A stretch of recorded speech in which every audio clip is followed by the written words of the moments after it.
Hello friends, साल 2024 की आप सभी को हार्दिक शुभकामनाएं। आज का ये वीडियो हमारे इस साल यानी 2023 का आखिरी वीडियो है, जहां हम डिस्कस करेंगे पिछले कई सालों से चल रहे लॉन्ग रनिंग शोज जिन्होंने अपनी कहानी में इस साल जनरेशन लीप को इंट्रोड्यूस किया। मतलब अपनी कहानी में नयापन और कंटिन्यूटी लाने के लिए ओल्ड जनरेशन की स्टोरी को एंड कर न्यू जनरेशन की कहानी को नए कलाकारों के साथ पेश किया गया। तो आइए दोस्तों, बताते हैं आपको ऐसे कुछ सीरियल्स के बारे में और कैसी रही इनकी performance after introducing a generation leap. तो शुरुआत करेंगे दंगल टीवी की पॉपुलर शो नथ जेवर या जंजीर से, जो कि अगस्त 2021 में प्रीमियर हुआ था, जहां हमने महुआ नाम की लड़की की कहानी और बुरे रिवाजों के खिलाफ उसकी स्ट्रगल्स को देखा था। और सीरियल को काफ़ी अच्छा रिस्पांस और टीआरपी भी मिली थी। लेकिन शो की कम होती टीआरपी की वजह से इस साल यानी मई 2023 में शो में 16 साल का जनरेशन लीप इंट्रोड्यूस किया गया और शो का नाम रखा गया नथ, कृष्णा और गौरी की कहानी। इस शो की स्टोरी महुआ की दो बेटियां कृष्णा और गौरी पर अब फोकस करती है। कृष्णा के रोल में फिर से चार पांडे को लिया गया, तो वही गौरी के रोल में आलिशा पनवर को इंट्रोड्यूस किया गया। सेकंड जनरेशन को लोग पसंद तो कर रहे हैं, पर फर्स्ट जनरेशन की तरह अब इसे कुछ खास टीआरपी और रिस्पांस नहीं मिल पा रहा है। दोस्तों, इसके अलावा दंगल के एक और सीरियल बन सुंदर में भी जनरेशन लीप देखने को मिला, जहाँ जनरेशन लीप से पहले कहानी रुचिता नाम की एक डार्क स्किन लड़की पर आधारित थी, जो अपने अच्छे मन से सभी के दिलों को जीत लेती है। जहाँ वही इस शो में इस साल 15 साल का लीप लिया गया, जहाँ कहानी को फोकस किया गया रुचिता की दो बेटियां रूही और जूही पर। जहाँ रूही अपनी माँ की तरह सांवली है और वो दुनिया को दिखाना चाहती है कि उसकी असल पहचान उसके रंग से भी ज्यादा बड़ी है। जहाँ नैन्सी रॉय रूही के किरदार से सभी के दिलों को जीत रही है और इसका आउटकम दिख रहा है शो की अच्छी टीआरपी के रूप में। दोस्तों, आप बात करेंगे सोनी टीवी के शो बड़े अच्छे लगते हैं सीजन 2 की, जो कि पहली बार अगस्त 2021 में प्रीमियर हुआ था और ऑडियंस ने राम और प्रिया की इस मैच्योर लव स्टोरी को काफ़ी पसंद किया था। पर साल 2022 के एंड में इसकी टीआरपी कम होती गई, जिस वजह से 2023 की ही शुरुआत में शो में जनरेशन लीप लाया गया और स्टोरी को फोकस किया गया राम और प्रिया की डॉटर्स प्राची और पीहू में, जहां नीति टेलर और पूजा बनर्जी लीड करते हुए नजर आए, तो वही उनके अपोजिट रणदीप राय को लीड एक्टर के रूप में कास्ट किया गया। जहां इतनी good looking new star cast होने के बावजूद शो की टीआरपी गिरती रही, जिसकी सबसे बड़ी वजह रही ऑडियंस राम और प्रिया की जोड़ी को दोबारा देखना चाहते थे। इसलिए 2-3 महीने में ही जनरेशन लीप की स्टोरी को ओवर करके शो को बंद कर दिया गया। दोस्तों, आप बात करेंगे कलर्स टीवी के लॉन्ग रनिंग शो उडारिया की, जहाँ इस साल शो में थर्ड जनरेशन लीप को इंट्रोड्यूस किया गया, जहाँ पिछली जनरेशन्स की तरह ही दो हीरोइंस और एक हीरो है। जहाँ स्टोरी फोकस की गई है लास्ट जनरेशन की लीड नहमत की डॉटर आलिया और हरलिन की डॉटर आसमा पर। जहाँ कुछ हालात ऐसे पैदा होते हैं कि आसमा की शादी आलिया के प्यार अरमान से हो जाती है और अब इस जनरेशन की कहानी में भी पिछली जनरेशन की तरह ही इंटेंस लव ट्रायंगल ड्रामा दिखाया जा रहा है। ऑडियंस ने न्यू फेसेस को तो काफ़ी पसंद किया है, पर टीआरपी के मामले में शो एवरेज रहा है।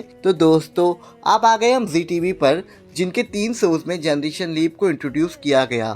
जहाँ पहला था साल 2021 में लॉन्च हुआ शो मीत बदलेगी दुनिया की रीत, जिसकी स्टोरी बेस्ड थी मीत नाम की एक एम्बिशियस टॉम बॉय गर्ल पर, जिसके कैरेक्टर को आशीष सिंह ने परफेक्टली प्ले किया था और उनके अपोजिट सगुन पांडे ने मीत अहलावत के कैरेक्टर में परफेक्टली उनका साथ दिया और इनकी ये जोड़ी 7.5 के अर्ली स्लॉट पर 1+ की डिसेंट टीआरपी लाने में कामयाब रही। लेकिन धीरे धीरे शो की टीआरपी कम हुई और साल 2023 की शुरुआत में इसमें जनरेशन लीप दिखाने का फैसला किया गया और स्टोरी को फोकस किया गया मीत की डॉटर सुमीत पर और इसके रोल को भी आशीष सिंह ने ही पोर्ट्रे किया और इस बार उनके अपोजिट न्यू एक्टर सैयद रजा अहमद को श्लोक के किरदार पर कास्ट किया गया। लेकिन ऑडियंस को ये जोड़ी कुछ खास पसंद नहीं आई, जिस वजह से शो की टीआरपी और भी कम होती गई और इसे इस साल ही ऑफ एयर कर दिया गया। इसके अलावा जी टीवी की सुपरहिट शो कुंडली भाग्य में भी एक बड़ा सा जनरेशन लीप इंट्रोड्यूस किया गया इस साल, जहाँ स्टोरी को फोकस किया गया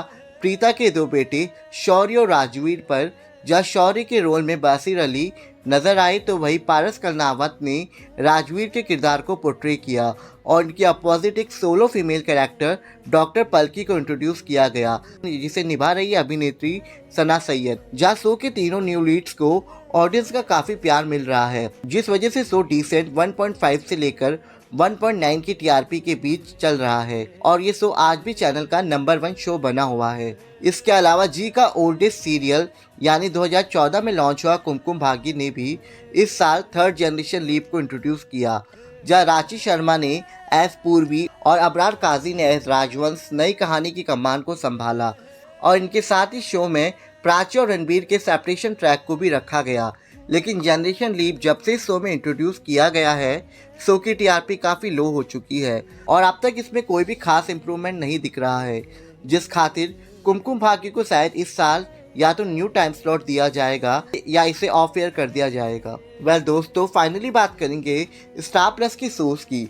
जहाँ पहला शो था 2019 में लॉन्च हुआ ये है चाहते, जिसमें थर्ड जनरेशन लीप को इंट्रोड्यूस किया गया और स्टोरी को फोकस किया गया सम्राट और नयन की डॉटर काशवी पर, जिसके कैरेक्टर को सगुन पांडे ने पोर्ट्रे किया और उनकी अपोजिट प्रविष्ट मिश्रा को अर्जुन के किरदार में रखा गया। जहाँ जनरेशन लीप के बाद के 1-2 महीने तक अर्जुन काशवी की स्टोरी के साथ साथ नयन और सम्राट की स्टोरी को भी दिखाया गया, जिस वजह से टीआरपी स्टेबल रही। मगर नयन सम्राट के कैरेक्टर्स की डेथ होते ही शो की टीआरपी को बड़ा झटका लगा और इनके जाते ही शो की टीआरपी भी कम हो गई। पर कम होती टीआरपी की वजह से ये शो इस साल की शुरुआत में ही ऑफ एयर हो सकता है। इसके अलावा स्टार की हिट शो पांड्या स्टोर में भी सेकंड जनरेशन लीप को इंट्रोड्यूस किया गया, जहाँ शो के सबसे बुजुर्ग सदस्य को छोड़कर सारी पुराने स्टार कास्ट ने शो को अलविदा कहा और कहानी को फोकस किया गया पुराने लीड्स देव और ऋषिता की बेटी सांची उर्फ नताशा पर,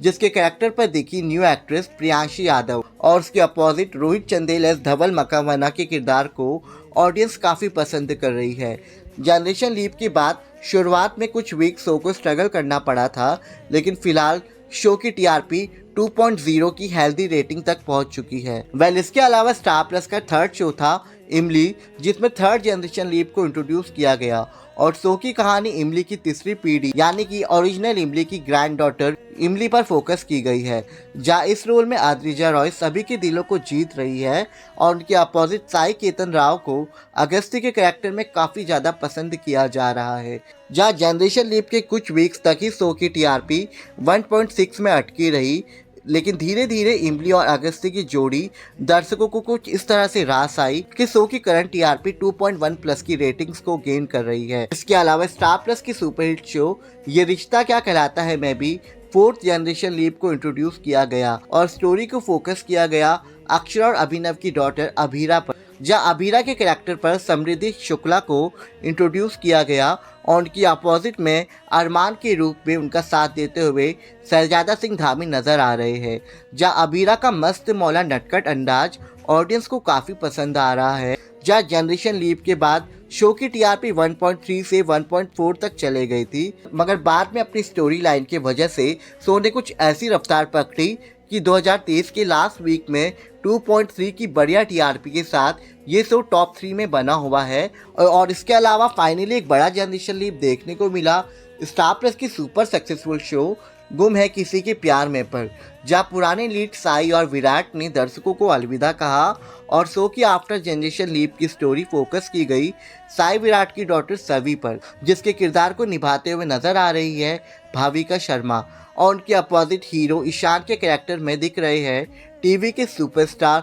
शक्ति अरोड़ा। जहां आफ्टर जनरेशन लीप भी शो में इंटेंस लव ट्रायंगल देखने को मिल रहा है सभी ईशान और रेवा के किरदारों के बीच। वेल, अगर बात करें इस शो की परफॉर्मेंस आफ्टर जनरेशन लीप, तो शो का परफॉर्मेंस अभी भी काफ़ी ज़्यादा अच्छा है। शो काफ़ी स्टेबल रहा है, इनफैक्ट 2.5 प्लस की बढ़िया टीआरपी लगातार लाने में सफल रहा है और इस साल की लास्ट क्वार्टर में ये नंबर 1 की पोजीशन पर बना रहा। तो दोस्तों, कुछ ऐसा रहा हाल साल 2023 में जनरेशन लीप लेने वाली शोज़ का। तो इस वीडियो के कमेंट सेक्शन में हमें ज़रूर बताएं कि इनमें से किस शो की आफ्टर जनरेशन लीप की स्टोरी आपको सबसे ज़्यादा पसंद आई। इसी के साथ इस वीडियो में इतना ही। अगर आपको ये वीडियो पसंद आया हो तो इसे लाइक करना ना भूलें और चैनल को ज़रूर सब्सक्राइब करें। तो मिलेंगे आपसे नेक्स्ट वीडियो में। Thank you.